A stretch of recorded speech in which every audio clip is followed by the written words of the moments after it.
ನಾನು ಏನು ಹೇಳ್ತಿದ್ದೀನಿ ಅಂದರೆ, ನಮ್ಮ ಒಳಗಡೆ ಇರುವಂಥ ಬೆಂಕಿ ಅದು ಪರಿಶುದ್ಧವಾದ ಬೆಂಕಿ ಆಗಿರ್ಬೇಕ್ರಿ. ಅಲ್ಲಿ ಹೋದ ತಕ್ಷಣ ನಮ್ಮ ಬೆಂಕಿ ಚೇಂಜ್ ಆಗುತ್ತೆ, ಇಲ್ಲಿ ಹೋದ ತಕ್ಷಣ ಬೆಂಕಿ ಚೇಂಜ್ ಆಗುತ್ತೆ. ಹಂಗಾಗಕ್ಕಾಗಲ್ರಿ. ನಾವು ಏನೇ ಇದ್ರು ಯೇಸುಗಾಗಿ ನಾವು ನಿಲ್ತೇವೆ, ಯೇಸುಗಾಗಿ ನಾವು ಜೀವಿಸ್ತೇವೆ, ಯೇಸುಗಾಗಿ ನಾವು ಸಾಯ್ತೇವೆ. ಆ ಥರ ಬೆಂಕಿ ದೇವರು ನಮ್ಮಿಂದ ಕೇಳ್ತಿದ್ದಾರೆ. ಯಾರಾದ್ರೂ ಆಮೇಲೆ ಅಂತ ಹೇಳಿ.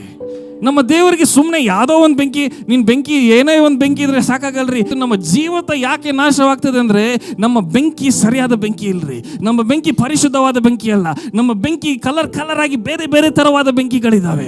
ಅದರಿಂದ ನಮ್ಮ ಜೀವಿತ ಇವತ್ತು ನಾಶವಾಗ್ತದೆ. ದೇವರು ಹೇಳ್ತಿದ್ದಾರೆ, ನೀನು ಪರಿಶುದ್ಧವಾದ ಬೆಂಕಿಯಿಂದ ನೀನು ಉರಿಬೇಕು ಅಂತ ದೇವರು ಹೇಳ್ತಿದ್ದಾರೆ. ಯಾರು ಆಮೇನ್ ಅಂತ ಹೇಳಿ. ಸುಮ್ಮನೆ ಆಮೇನಂತ ಹಾಲೆಲು ಅಂತ ಹೇಳ್ಬಿಟ್ಟು ಮನೆಗೆ ಹೋಗಬೇಡಿ. ಇವತ್ತು ಹೇಳಿ, ದೇವರೇ ನಿನ್ನ ಪರಿಶುದ್ಧವಾದ ಬೆಂಕಿಯಿಂದ ನನ್ನನ್ನು ಇವತ್ತು ದಹಿಸು. ಆ ಬೆಂಕಿಯಿಂದನೇ ನಾನು ನನ್ನ ಇಡೀ ಜೀವಿತವನ್ನು ನಾವು ಜೀವಿಸುವ ಹಾಗೆ ನನಗೆ ಕೃಪೆಗಳು ಅಂತ ನೀವು ಹೇಳಿದರೆ, ದೇವರು ನಿಮ್ಮನ್ನು ಸಹಾಯ ಮಾಡಲಿಕ್ಕೆ ಶಕ್ತನಾಗಿದ್ದಾರೆ. ಯಾರಾದ್ರೂ ಆಮೇನ್ ಅಂತ ಹೇಳೋಣ. ದೇವರು ಹೇಳ್ತಿದ್ದಾರೆ, ಬೇರೆ ಬೇರೆ ಕಡೆಯಲ್ಲಿ ಬೇರೆ ಬೇರೆ ಥರ ಇರಬೇಡ್ರಿ. ನೀವೆಲ್ಲೇ ಇದ್ರು ನೀವು ಏನಾಗಿದ್ದೀರಿ ಗೊತ್ತಾ? ನೀವು ಯೇಸು ಸ್ವಾಮಿಯನ್ನು ರಿಪ್ರೆಸೆಂಟ್ ಮಾಡುವಂಥ ಜನರಾಗಿದ್ದೀರಿ. ಜನರು ನಿಮ್ಮನ್ನು ನೋಡಿ ಹೇಳಬೇಕು, ಅವನು ಕ್ರಿಶ್ಚಿಯನ್ನು, ಯಾಕೆಂದರೆ ಅವನು ಲಂಚ ತಗೊಳ್ಳಲ್ಲ, ಅವನು ಕೆಟ್ಟ ಮಾತಾಡಲ್ಲ, ಅವ್ನು ನಮ್ಮ ಜೊತೆ ಕುಡಿಯೋದಿಲ್ಲ, ಅವ್ನು ನಮ್ಮ ಜೊತೆ ಕೂತ್ಕೊಂಡು ಏನು ಕೆಟ್ಟ ಮಾತು ಮಾತಾಡೋದಿಲ್ಲ. ಯಾಕಂದ್ರೆ ಗೊತ್ತಾ, ಅವನು ಕ್ರಿಸ್ತನನ್ನು ಹಿಂಬಾಲಿಸುವಂತ ಒಂದು ವ್ಯಕ್ತಿಯಾಗಿದ್ದಾನೆ. ಆತನು ಕ್ರಿಸ್ತನನ್ನು ಹಿಂಬಾಲಿಸುವಂತ ಒಂದು ವ್ಯಕ್ತಿಯಾಗಿದ್ದಾಳೆ. ಆದ್ರಿಂದ ನಮ್ಮ ಜೊತೆ ಅವನು ಸೇರಲ್ಲ.